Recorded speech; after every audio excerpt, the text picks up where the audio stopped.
Sa ginintoang panahon ng Gresya, dalawang lungsod ang nagniningning. Athens, ang sentro ng karunungan at demokrasya, at Sparta, ang kuta ng disiplina at militar. Ang kanilang mga ambisyon ay nagbanggaan na nagdulot ng isang digmaan na magbabago sa kurso ng kasaysayan. Atin yan, ang Sparta ay naghahanda ng digmaan. Sila ay nagtago sa ating kapangyarihan at ang ating influensya. Ngunit tayo ay dapat hindi matakot dahil ang ating mupuntahan ay walang kapantahan at ang ating pader ay hindi malalabas. Hayaan mo silang dumating, dudurugin natin sila. At yan, sila ay tinig sa atin tagilid. Sila ay masyadong mayabang, masyadong mayaman. Sila ay dapat natin turuan ng leksyon. Handa na ang Sparta, Haring Archidamus. Ang unang yugto ng digmaan ay isang laro ng paghihintay. Sinalakay ng Sparta ang Attica, ngunit ang Athens ay nanatili sa likod ng kanilang pader.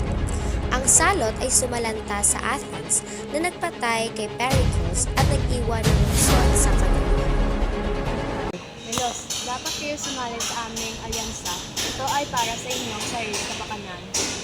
Kami ay neutral. Hindi namin gusto makisali sa inyong digmaan.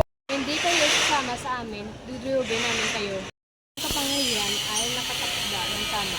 Ang Athens ay sumalakay sa Melos, pinatay ang mga lalaki at inalipin ng mga kababaihan at bata. Ito ay isang madilim na araw at saysayan ng Athenian. Syracuse, ito ang susi ng ating tagumpay. Kung makukuha natin ito, makukontrol natin ang buong Sicily at makakaroon tayo ng walang limitasyon mapagkukunan. Ngunit ang ekspedisyon sa Syracuse ay isang sakuna. Ang mga Alcibiades ay pinabalik sa Athens upang harapin ang mga paratang at ang hukbong Athenian ay binasak. Ang oras ay dumadating na upang wakasan ang paghahari ng mga Athens. Puksain natin ang kanilang hukbong dagat at gugutumin natin ang kanilang lungsod. Sa Aegospotami, ang hukbong dagat ng Sparta ay nagwagi ng isang mapaminsalang tagumpay laban sa Athens. Ang Athens ay naputol mula sa kanilang mga supply ng pagkain at ang gutom ay kumalat sa lungsod. Ang Athens ay napilitang sumuko, ang kanilang mga pader ay giniba, ang kanilang mga hukbong dagat ay binuwag, at ang kanilang imperyo ay winasak. Ang digmaang Peloponnesian ay tapos na. Ang digmaang Peloponnesian ay isang trahedya para sa Gresya.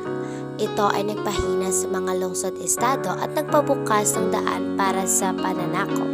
Ito ay isang aral tungkol sa mga panganib ng ambisyon, pagmamataas at ang walang katapusang pagkauhaw sa kapangyarihan.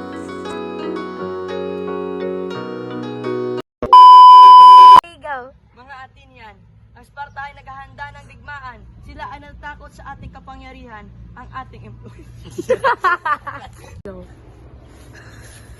Mga Athenians. Athenians. Go. Ang Athens. Go. Ang Athens ay sila ay tinig sa ating... Go.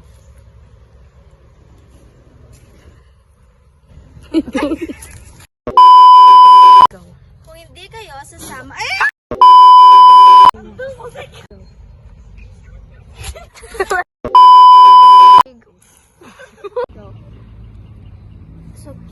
Go na.